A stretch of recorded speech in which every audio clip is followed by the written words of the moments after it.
বৃদ্ধাকে ঘরের মধ্যে আটকে রেখে তার হাত পা বেঁধে দুঃসাহসিক ডাকাতি। এমনই ঘটনায় শোরগোল হয়েছে হুগলির ব্যান্ডেলের নলডাঙ্গা এলাকায়। মাথায় সার্চ লাইট লাগিয়ে ঘরে ঢুকে প্রাণে মারার হুমকি দিয়ে সর্বস্ব লুট করে নিয়ে পালিয়েছে 4 দুষ্কৃতী। এই ঘটনার তদন্তে নেমেছে ব্যান্ডেল ফাঁড়ির পুলিশ।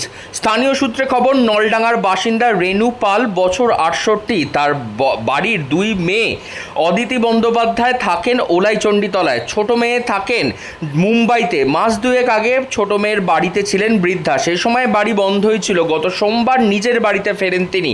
আজ ভোর রাতে ঘুম থেকে উঠে বাথরুমে যান, বেরিয়ে দেখেন ঘরের মধ্যে বসে আছে 4 যুবক। তাদের মাথায় লাগানো সার্চ লাইট। বৃদ্ধাকে দুষ্কৃতীরা বলে চিৎকার করলে প্রাণে মেরে দেবে। হাত পা বেঁধে রেখে শরীর থেকে সোনা গয়না খুলে নেয় তারা। আলমারির চাবি নিয়ে আলমারি খোলে, পেনশনের 35,000 টাকা তুলে রেখেছিল তাও নিয়ে পালায়। ব্যাংকের বই, চেক বই, জামা কাপড় সমেত একাধিক জিনিসপত্র নিয়ে পালায় ওই দুষ্কৃতীরা। ঠিক কি ঘটনা ঘটেছিল, কি বলছেন ওই মহিলা, শুনুন। কি হয়েছিল গতকাল রাত?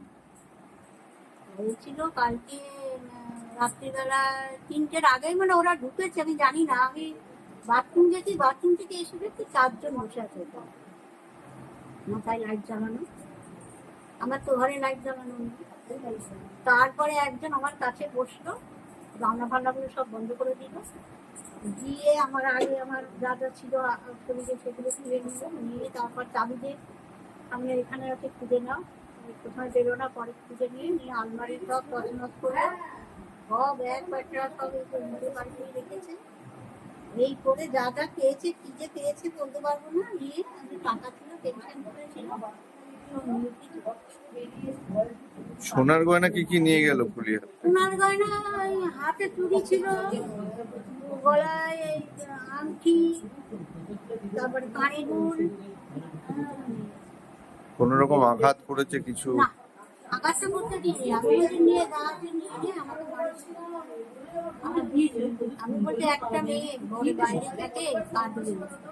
আমি মারা গেছে 5 বছর, আমার ঘরে কিছু নেই, আমি নতুন বাড়িতে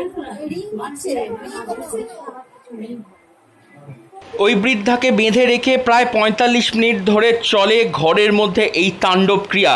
বৃদ্ধা জানান, দুষ্কৃতীদের বয়স 24 থেকে 25 বছরের মধ্যে হবে।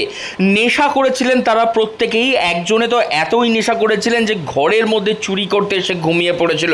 ডাকাতি করার ফাঁকে বৃদ্ধার স্বামী কি করতো, কবে মারা গেছে, মেয়েরা কোথায় থাকে, এই সবও জেনে নেয় দুষ্কৃতীরা। বৃদ্ধার পাশেই থাকেন তার আত্মীয়রা, তারাই খবর দেন পুলিশকে সকালবেলা। একেবারে ঘন বসতিপূর্ণ এলাকায় এই ধরনের ঘটনায় আতঙ্কিত এলাকাবাসীরা। এ বিষয়ে কি বলছেন এলাকার অন্যান্য লোকজন, শুনুন। গতকাল রাতে এরকম ঘটনা এর আগে তো এখানে কোনো সময় হয়নি। কতটা আতঙ্কে আছেন? এবার পাশাপাশি বাড়িও হতে পারে, আগের থেকে এটা আমাদের সাবধান হতে হবে। আর মায়ের সেরকম কিছু টাকা পয়সা গেছে, মায়ের পাস বইগুলো নিয়ে চলে গেছে, সেগুলো যদি ওরা ফিরিয়ে দেয়। সোনাও কিছু গেছে, সামান্য কিছু, সেগুলো যদি পাস বইগুলো অন্তত যদি কাগজপত্রগুলো ফিরিয়ে দেওয়া হয় তাহলে খুব সুবিধা হতো।